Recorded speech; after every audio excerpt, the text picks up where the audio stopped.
그리는 남자, 성투사의 스타 코믹스. 오늘 읽어드릴 내용은 115페이지에 거기가 더 빠를 줄 알았어요? 편입니다. 고속도로가 정체될 때 왠지 내가 있는 차선만 느리게 가는 것 같다. 그래서 이리저리 차선을 옮겨보지만 결국 내 뒤에 있던 차에게 추월당하게 된다. 빠른 것 같아 보여도 실제로는 큰 흐름에 맞춰서 가는 것이다. 저쪽이 움직였다면 그 다음은 이쪽이 움직이는 것이다. 내 종목이 움직이지 않는다고 다른 종목으로 갈아타기를 하다 보면 계좌가 어느새 홀쭉해지는 상황을 만나게 될 것이다. 주말이나 이제 연휴가 되면은 대체적으로 이제 고속도로를 많이 타게 되죠. 그때마다 꼭 불청객 쫓아오는 것이 바로 고속도로 정체입니다. 정체, 차량 정체.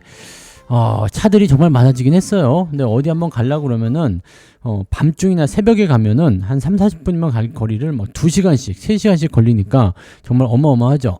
자, 그런 그 교통 체증 속에 딱 갇혀 있으면 열받습니다. 근데 더 열받는 게 뭐냐? 내가 있는 차선은 잘 안 가는데 옆에 차선만 잘 가는 것 같은 거야. 이놈은 자꾸 가. 자, 이 진짜 열받죠. 그래서 안 되겠다. 이쪽에 뭔가 바보 멍청이가 있는 것 같다. 그래서 옆으로 딱 차선 옮기잖아요. 그러면 이상하게도 내가 옮겨온 그 차선이 또 움직입니다. 자, 이런 일은 왜 벌어지는 걸까요? 교통 정체라는 것은요, 앞으로 이제 가다 보면 정체 유발자들이 있죠. 뭐 신호등이 저쪽에서 지금 멀리 보이는 게 빨간불에 파란불로 바뀌었어. 그래도 당장 내가 움직이지 않는 것은 차례차례 움직여야 되기 때문이잖아요. 그래서 그런 부분이 있는 건데, 옆차가 먼저 움직일 수 있고 내 차선이 먼저 움직일 수 있어요. 하지만 결과적으로는 뭐예요? 똑같이 움직여야 됩니다. 왜냐면 조금 더 빨리 가거나 조금 더 늦게 가는 것 차이일 뿐이지 결과적으로는 비슷한 시점에서 다시 만나게 되는 거죠. 자, 그래서 저쪽 차선이 먼저 올라갔다? 그럼 저쪽 차선의 차가 먼저 움직인 거예요. 그리고 그 차선이 멈추게 되면 이제 이쪽 차선이 또 가는 경우가 많이 생기는 거죠. 정말로 바보 멍청이가 저 앞에 있어가지고 이쪽 차선만 이상하게 막힌다거나 또는 사고 차선이라거나 뭐 그런 경우가 아니라면 대체적으로 비슷하게 속도를 맞추면서 가게 된다는 얘기입니다. 근데 이런 사람들이 있어요. 이쪽이 좀 잘 가는 것 같아요. 절로 샥 갔다가 또 이쪽이 움직이는데 절로 샥 움직였다가 계속 왔다 갔다 하시는 분들이 있잖아요. 결과적으로는 어떻게 돼요? 뒷차한테 추월을 당하게 됩니다. 자, 여기서 우리가 알 수 있는 건 이제 주식에도 이런 부분들이 있어요. 자, 내가 가지고 있는 좋은 주식이 있어요. 근데 이내 잘 안 가네. 한 2%, 3% 좀 올르다가 말고 다시 한 1% 떨어지고 막 계속 왔다리 갔다리 하는 것 같아요. 뭔가 기분이 좀 나빠. 자, 그런 상태에서 들려오는 소문에 듣다 하니까 뭐 어떤 종목이 잘 간다더라, 어떤 주식이 잘 간다더라, 뭐가 급등했다더라, 뭐가 엄청 수익이 나왔다더라 등등등등 여러 가지 이야기들이 나온단 말이에요. 자, 이렇게 되면은 사람들 심리가 이렇습니다.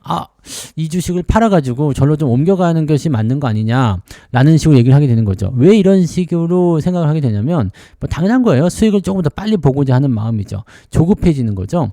이러다가 나만 떼어놓고 가는 거 아니야? 이걸 우리가 포모 현상이라고 부르죠. 나만 떼어놓고 갈 것 같은 느낌. 자, 이런 느낌을 받게 되면 사람들의 마음이 실제로 조급해지고요. 내가 이걸 처음에는 지켜보고 있죠. 괜찮아, 난 잘 갈 거야. 이쪽도 언젠간 올라갈 거야 라고 생각하다가 이쪽의 주식이 좀 떨어져. 근데 저쪽은 막 그냥 뭐 상한가를 친다든지 막 20%막 올라가 버렸어. 그러면 내가 틀렸나? 라는 생각을 하게 돼요. 내가 틀렸나라고 생각하는 순간부터 마음이 조급해지고요. 이걸 빨리 처리하고 저쪽 넘어가고 싶다는 생각이 들게 되죠. 그래서 팔지 말아야 할 자리에서 용감하게 딱 팔아버리고요. 사지 말아야 할 자리에 있는 종목을 낼름 사는 겁니다.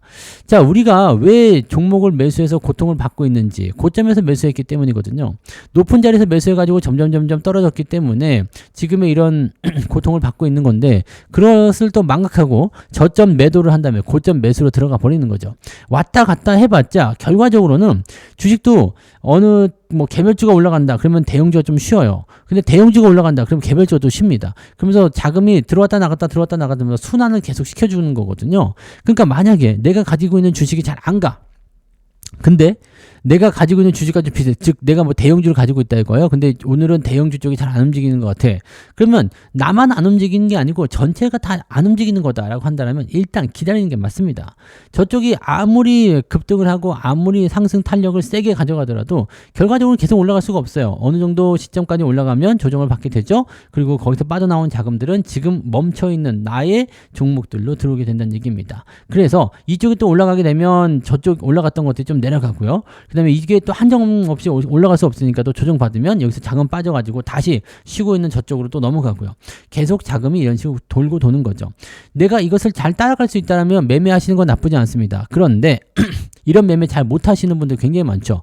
자, 그렇기 때문에 어떻게 해야 되느냐? 그냥 가만히 계시는 겁니다. 결과적으로 한 바퀴 돌고 다시 원상복귀 된다는 얘기예요. 자, 그렇다면 그 자리를 그냥 유지만 잘하고 있는 것만으로도 여러분들은 뭘 지킬 수 있어요? 네, 내 차례가 됐을 때 많이 빠지지만 않는다면 내가 어느 정도 고통을 받았던 부분들 보상받고도 훨씬 더 많은 수익을 올릴 수가 있게 된다는 얘기죠. 이런 부분들을 여러분들이 잘 생각해 주셔야 돼요. 내 종목이 움직이지 않는다고 다른 종목으로 갈아타기를 하다 보면 계좌가 어느 사이에 홀쭉해지는 상황을 만나게 될 것이다. 조심하자, 이런 얘기입니다.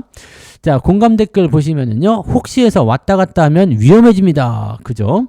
좀 빠른 쪽 차선으로 변경해도 가다 보면 한두 대 차이밖에 안 나더라. 뭐 거기가 거기입니다. 자, 고속도로에서 가끔씩 과속해가지고 막 미친 듯이 달리는 애들이 있어요. 근데 가다 보면 만나. 네, 만납니다. 어차피 시간적인 차이가 그렇게까지 나지 않거든요. 그러니까 이런 조급한 마음들, 좀 여유 있게 가더라도 충분히 목적지에 도착할 수 있다라는 거, 시간 차이 많이 나지 않는다는 거, 그것만 우리가 좀 기억해 주시면 좋겠습니다. 빠를 것 같다고 가보지만 결국에는 더 늦게 되는 경우가 많다라는 것을 기억하시면서 오늘 이야기 마치도록 합니다. 저는 다음 시간에 다시 올게요. 고맙습니다.